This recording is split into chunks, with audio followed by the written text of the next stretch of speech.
Soy Mónica de Aedipe Galicia y estamos en Claremont University con el profesor Csíkszentmihályi, padre de la psicología, uno de los padres de la psicología positiva y una persona reconocida mundialmente por su trabajo Fluir. Good morning. Thank you so much for having us here. Welcome. It's a pleasure. And welcome to the conference on happiness at work. And it will be an important conference because in many ways the health and success of organizations depend on those people who understand how to make how to combine the intelligence and motivation of people together in the human resources area. And if you can do that, it will make the organization resilient and able to sustain the financial problems, economic crises that happen occasionally in our society. I wish that I could be with you at this point, and I was hoping to be there, but it has been, unfortunately, a variety of reasons make it not possible for me to come to Spain this time. But I'm sure that I will hear from what you have accomplished, and in the meantime I cheer you and hope that you will have a great conference. Good evening. What is it, and how does the term flow appear? Okay, so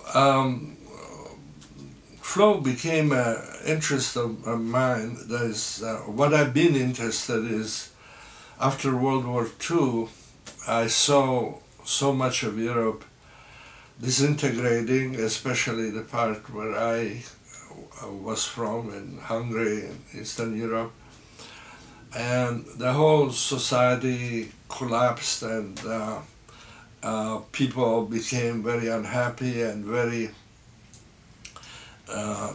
demoralized and depressed. And as I was 10 years old at the time, and I was very surprised that the adults who should have known what life was about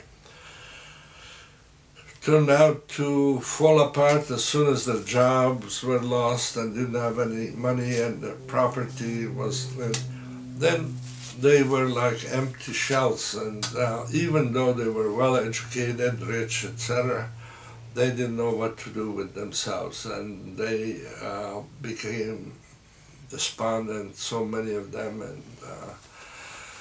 and I thought there must be a better way of living or thinking. I mean, human beings have done so much magnificent things, building cathedrals and writing symphonies and so forth, but they didn't know how to live, apparently. They didn't know how to stop from getting into wars, and when they lost the material conditions, comforts of life, they were not able to have a good life, a happy life. So I started studying psychology in order to answer that question, what could make life better for human beings? And in the process, I started focusing on things that people did that made them feel that life was worth living, that this is something I want to do, that I like to do. And that eventually I called the flow experience, because many people described how it felt when they were doing well They described it as being carried by a river, by a current, and it was spontaneous, effortless, even though difficult, but it was effortless. So I studied this with athletes, artists, people who did things that were essentially very easy to enjoy. But then I said, there must be a way of doing this also in real life, not just in sports and art, but also at work and in organizations where you have to live with other people and you have constant crisis and conflicts, and many people go to work like going to the dentist, you know, because it's something you don't want to do, but then there are jobs, there are organizations where people are really like to get up in the morning and say, oh, I'm going to work, and this is where I feel that I can do my best, and I enjoy doing my best, and this is where I can do it. And so I began to study this flow experience in organizations, in the workplace. And that is the most interesting part now of the work, because you see it, you see that the lives of people are being changed because their work environment is changed. The work environment is one that makes them, when they go home, instead of collapsing and trying to just get their mind off work, watching television, they go home and they're still energized, and they have a better family life, and they have a better personal life, and that is worth working for, to create organizations that are energizing rather than depleting, that they, instead of making you tired and depressed, it makes you go home and want to do something interesting and new there too, rather than just recover from the stress of work. And usually there are the workplaces that take into account the importance of the experience of the workers. Those workplaces tend to be more successful, other things being equal. They are more successful because they have less turnover, less absenteeism. The workers, instead of spending all the time trying to find a way of smoking a cigarette or having coffee instead of working, they have workers who kind of like to work. They will also smoke a cigarette and have a beer and whatever, but when they work, they feel this is worth doing, because I feel that I'm doing my best, and it's recognized, and it's useful, and so on. So that is the way that the research and flow started essentially 50 years ago, and it has blossomed now, and it's been influencing many different areas, from politics to business to education and so forth, and it's been a very interesting and important experience for me too. So, what are the characteristics of the flow experience? Yes, usually when people really enjoy what they're doing, if you look at what happens inside a person, is that you find that you are focusing your attention on something that is happening or that you are doing, And the concentration, a kind of a strong concentration of attention is the first element of the flow experience. You can't have flow if you are distracted and your mind goes all around. You can be focused on making music, you can be focused on talking to your child, you can be focused on trying to solve a mathematical problem. And that focus, if it's strong enough, makes the rest of the world disappear. You're not aware anymore about the fact that your back is aching, that you find pain, usually now no pain. You're not hungry, you don't notice you're hungry. You forget that you have to pay the mortgage on your home. You are just doing what's there. The child that you're talking to, the mathematical problem you're trying to solve, the music you're playing. And that concentration is essential. And then there is a certain point at which the concentration is so deep that you are no longer even aware that you are concentrating and you're trying to do it. It becomes just spontaneous. Your actions and your mind are the same, and they're so involved in what you're doing. And at that point, you feel in control of this world. You know that if I just do this thing over and over well, then nothing can intervene. And this happens even if you are climbing a big rock where you could fall and get killed. But the rock climber is so involved and so his attention is focused on what he's doing that the risk of getting killed disappears. You know, it's just a feeling of being master and control of what you're doing at that time.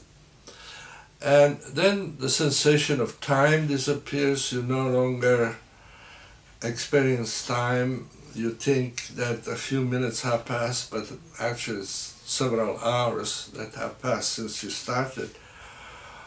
And you forget about yourself as having an identity that needs to be protected or something. Don't worry about yourself, you're just doing this thing. And all of these things are liberating in a sense, because in everyday life we are worried about all kinds of things. We are always distracted, we are always worried about what happens to us. We can't do our best because of all of these external conditions. And so because of this concentrated involvement in what you're doing, you feel that you are really truly alive, that you are just going effortlessly, doing your best. And this is such a good feeling that you want to repeat it again and again. So the activity becomes more important than the end product, what you can do. What are the conditions that make flow happen? Yeah, flow usually happens when you have a very clear goal that you want to achieve, and so that's number one. And number two is that you get feedback. That is, you can tell whether you're doing well or not. It's very difficult to get flow, at least at first, when the feedback, when you don't know is this good or bad. And usually feedback comes at first from other people, your supervisor, your boss, whatever, your co-workers. Then it may come from the product that you are working on. This I'm making this, and it looks good. It's good. So you get. But eventually, the feedback comes from yourself. An expert worker is one who can tell whether this is good work. You don't need anybody to tell you. That's the expertise. Gives the feedback to himself or herself. So clear goal, immediate feedback, and then the other condition that maybe it's the most important is that you feel that there is good balance between what has to be done and what you can do. As in English we call it balance between challenge and skill. That is, the challenge is that I have to make these things. That's the job. And the skill is that I think I can do this. I can do this. And if there is if the challenge is too high for your skills, you feel anxious, you feel worried, and you're not completely focused because you are focused on what will happen to me, you know. I will get fired, or this is not going to be good, and so forth. So the stress and work comes from too much challenge. Boredom is the other end. Boredom is when you feel that you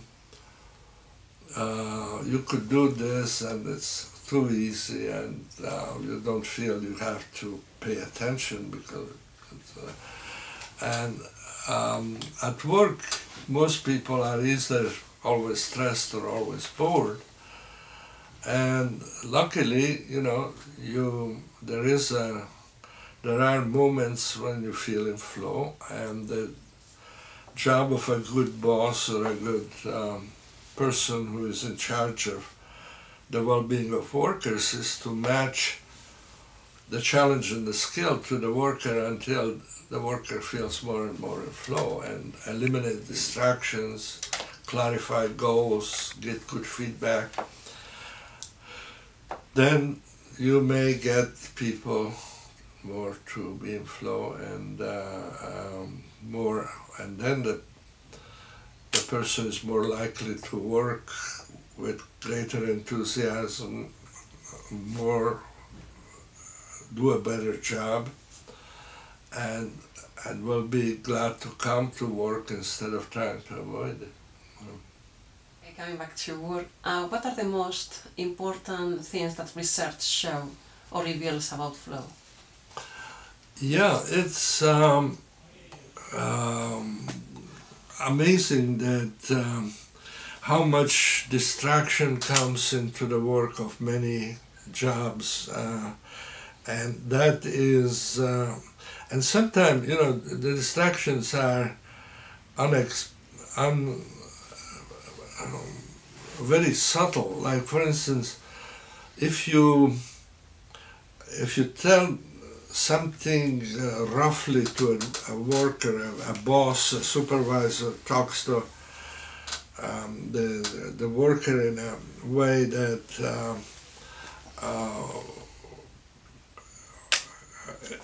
that little distraction, momentary distraction, usually goes on through the day, because the worker is thinking, he talked to me that way, maybe it means I will lose my job, or like he won't promote me, or what should I do, what should I do? So for 8 hours after that encounter in the morning, the worker is worrying about his future rather than about doing the job.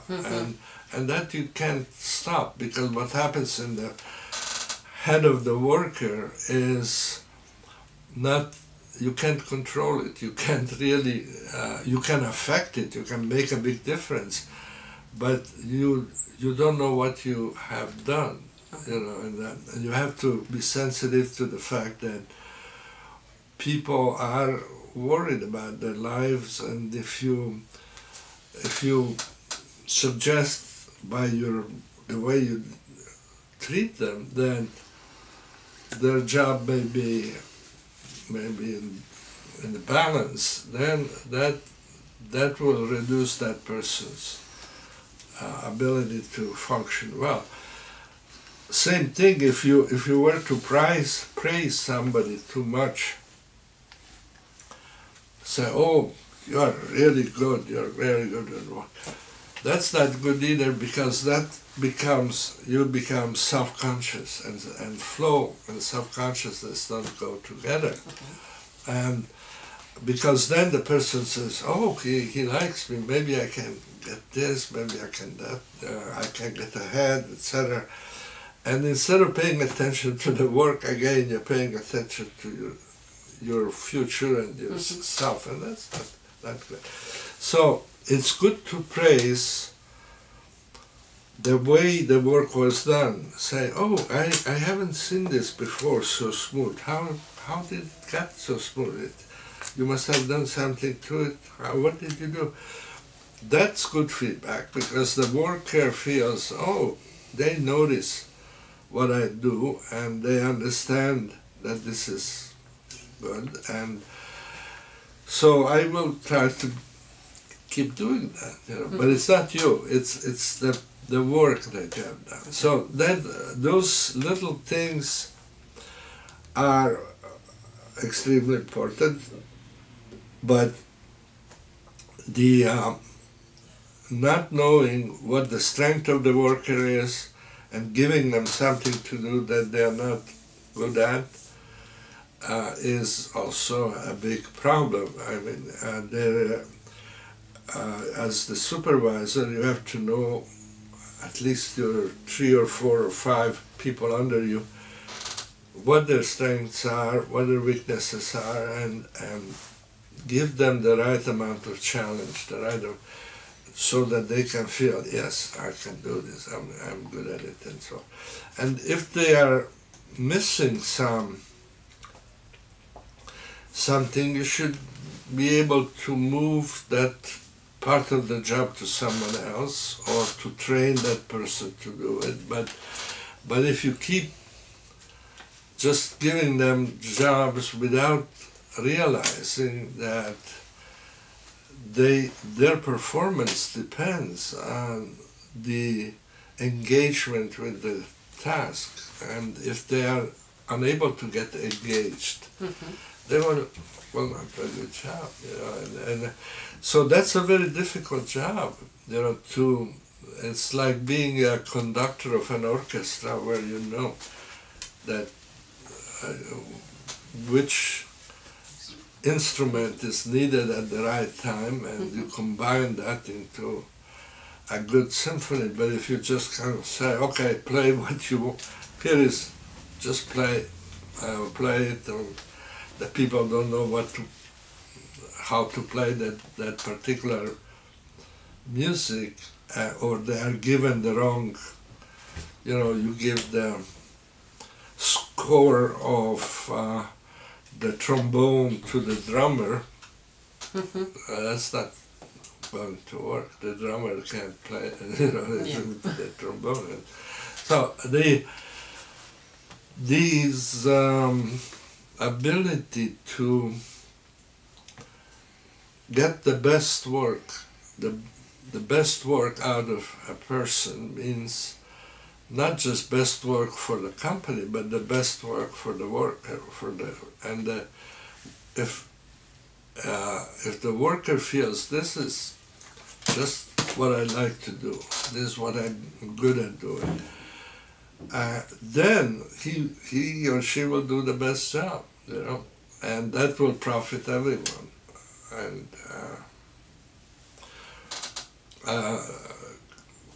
last year, for instance, I was asked by the CEO of a large company in Asia that everybody knows, but I won't mention. But anyway, he asked me to go and talk to his managers, and I said, no, it's too far, I don't want to go. But then, a few months later, 2 of his directors came and wanted to talk. I said, sure, okay, come. And they showed me a copy of Flow with all annotations and stickers coming out, and said, my CEO asked us to come and show you that he's read your book very carefully, and he wants to tell you that he read the Bible 4 times, but he read Flow 5 times. So I said, okay, I go there. and I talked to them, it was interesting. And then the CEO showed me the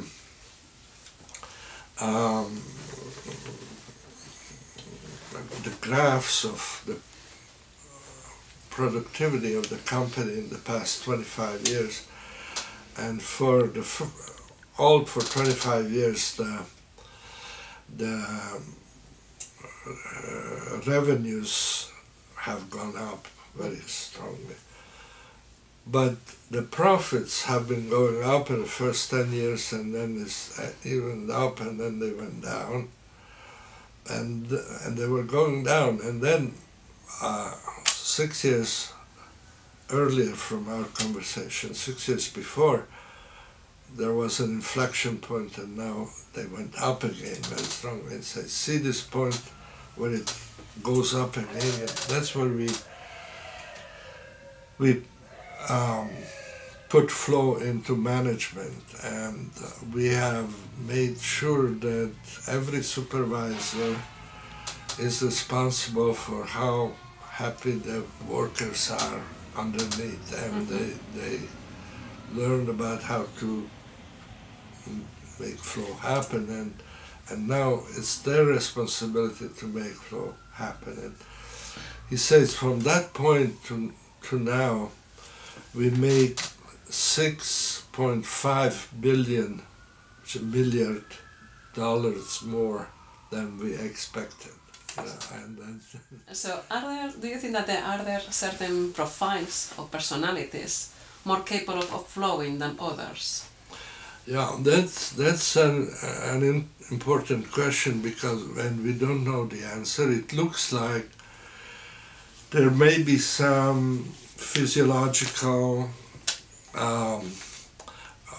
brain scientists are studying whether people who are often in flow have a different way of distributing dopamine in the brain, which we feel enjoyment and pleasure when dopamine hits certain parts of the brain. And it may be that some people are more able to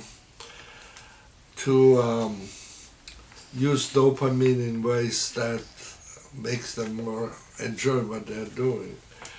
But the thing is that we know that people, and everybody can feel flow. Some people more easily than others, and some people only find flow when they are out in the nature, in the forest or in the seashore, or when they are doing music, or when they are doing sports, but they don't much have flow in the rest of their lives. Mm-hmm. What we are interested in is how to make people able to experience flow when they're driving a car, or working, or in a hospital, or whatever, in bad situations. And it's if you are able to do that, then you have it. Then you are okay, because you can have flow anywhere, anytime, and that maybe requires some mental ability that could be rare, but getting flow when the conditions are right, it's universal, and it looks like young people, old people across the world, they all respond when they have a clear goal, they have a good feedback, they have match challenge and skill, and they are not disrupted by other things, and then they will experience flow. Is it possible to experience flow in a bad situation when we are having challenges ahead? Is it possible when we are having these bad moments? Is possible to experience flow? You were asking before about how to. It's easy to get flow when everything goes well and everybody has a clear goal, and the challenges, the task is matching their skills and there's no distraction. But what about in times when, for instance, you have to lay off part of your workforce, and it's how can you have flow as a manager when you have to do something that you don't like to do, that is bad for the worker and so forth. And I think, there are times when it's almost impossible to have flow in this particular job, but I think that even that can be made almost like into a flow experience if you realize that this is a necessity for the rest of the organization to survive. You have to fire some of the workforce. Okay, so then you can do that job reasonably well if you take it seriously. Namely, you take your job is not to fire them. The firing is done by somebody else. I mean, by the necessity for the company to fire. Your job is to make the people who are fired feel good, as good about this as possible. Are there certain professions or activities that encourage the experience of flow? What are they? There are some professions which are closer to being a sport than being work. I mean, surgeons, for instance, say, oh, surgery is like skiing, or surgery is like building a beautiful cabinet, or something. And in fact, surgeons have all the elements of flow built in their job. That's how job is, and their job is, and lawyers say that law is like a performance, and it's very, very enjoyable if you are a trial lawyer. Most lawyers work at the background, but it's not much fun. But trial lawyer, it's like fun. So a lot of jobs have the elements of flow in it, but it's possible to take even a job that seems very repetitive or boring and make it into more like a flow experience. And I have seen assembly line workers who do the same thing over like 40 times a minute. They have to do a movement, and they think of it that, oh, well, I would like to reach the limit. I don't know what the limit is, but I'd like to, when I can't improve anymore, I can't be faster, I can't do it faster, then I just quit and get another job, but as long as I can improve and try to do it more faster and faster, and then I feel in flow, because it's like doing a sport where you run faster or jump higher. I can do this thing on my own pace. I can do it faster, then I'm fine. And a lot of people would enjoy their job that seems boring to them if they are given the opportunity to show how well they can do that thing. Like this person said, it's faster.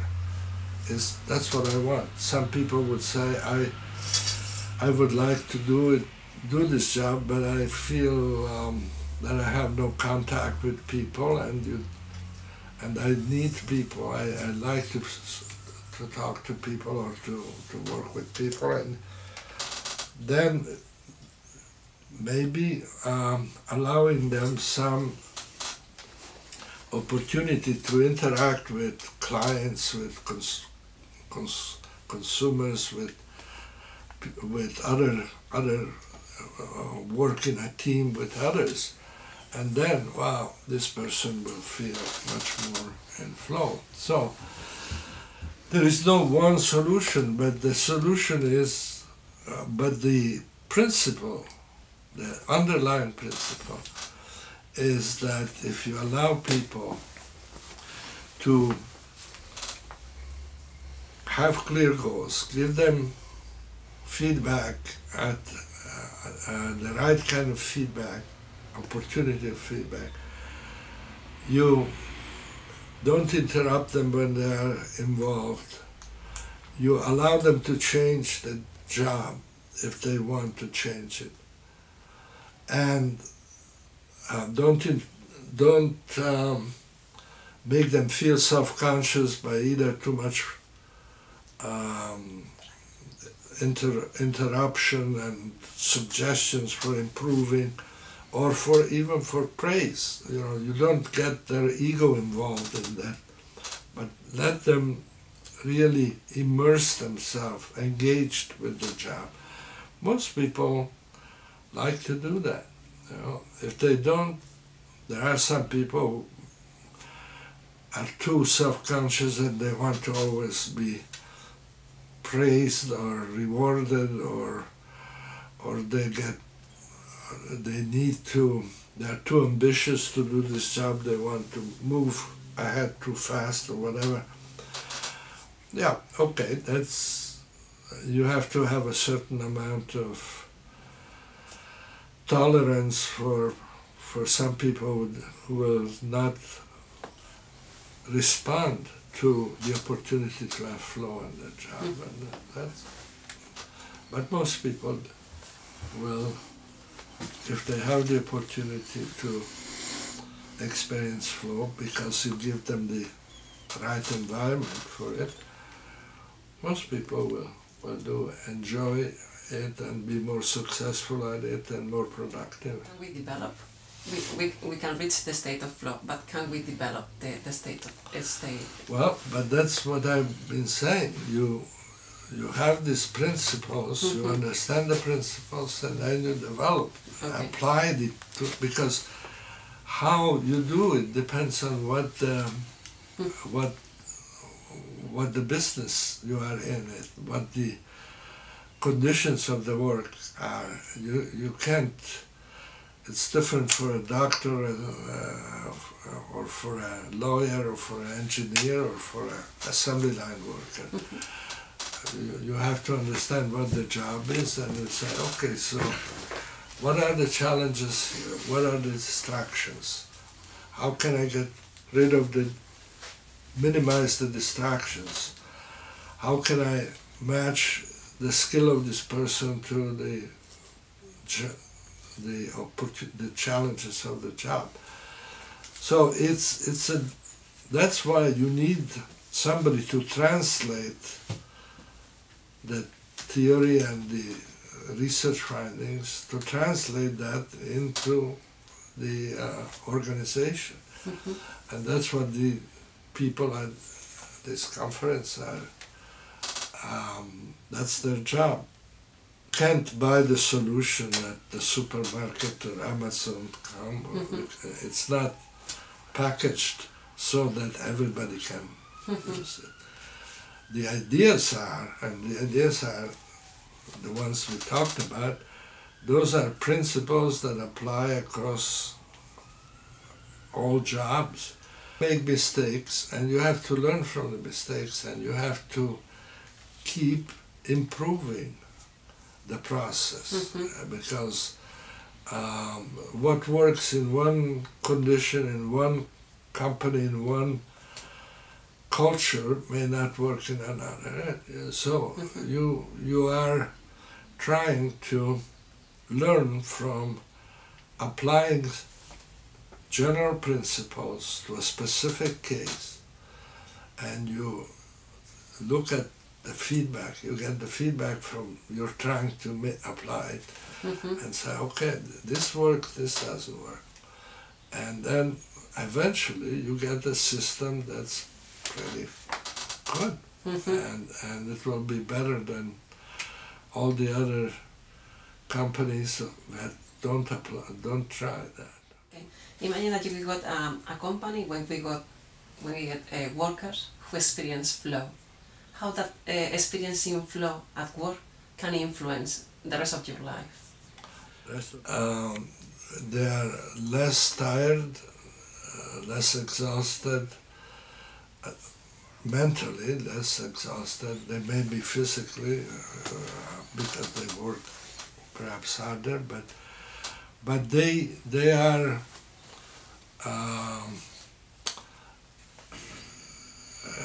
more present at home when they are home.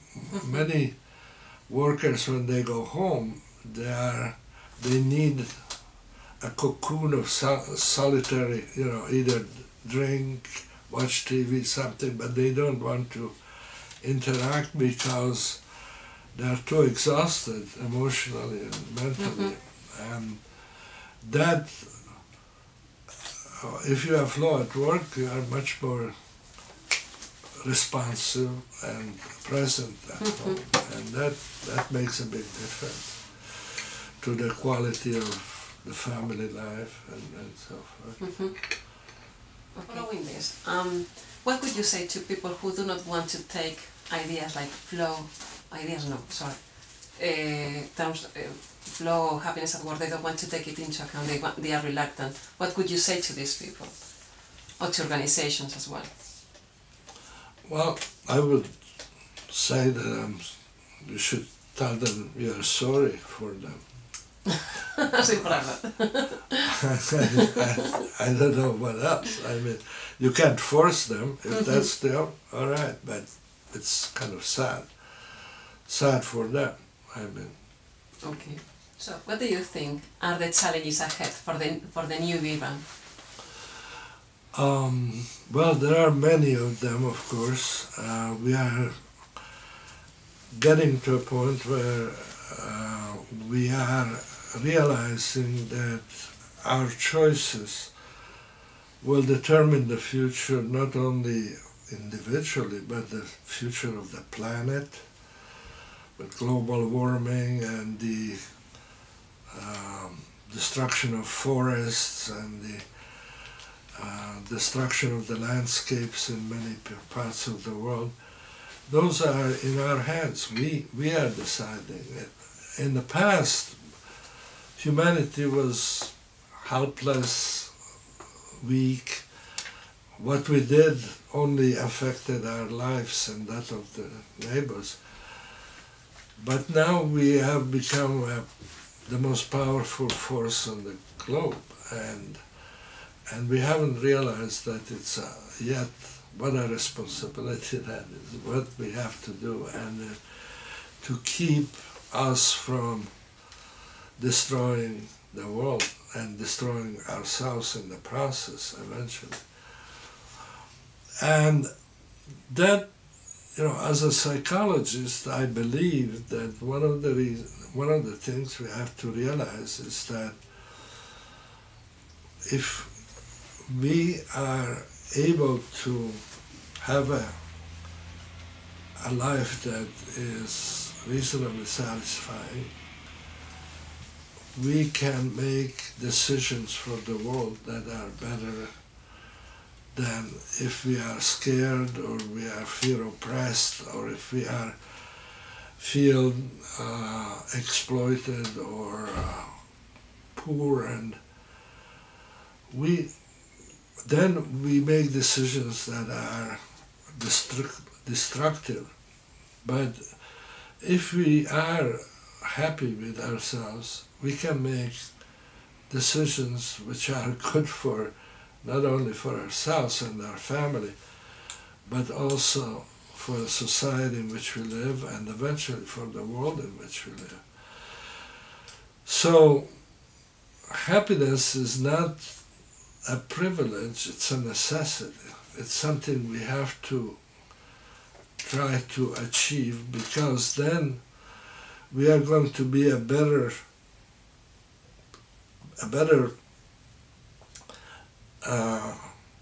guardians of the world, because now we really have to decide what will happen to the world, and we can decide that, and we must decide it in a way that will make the world a happier place.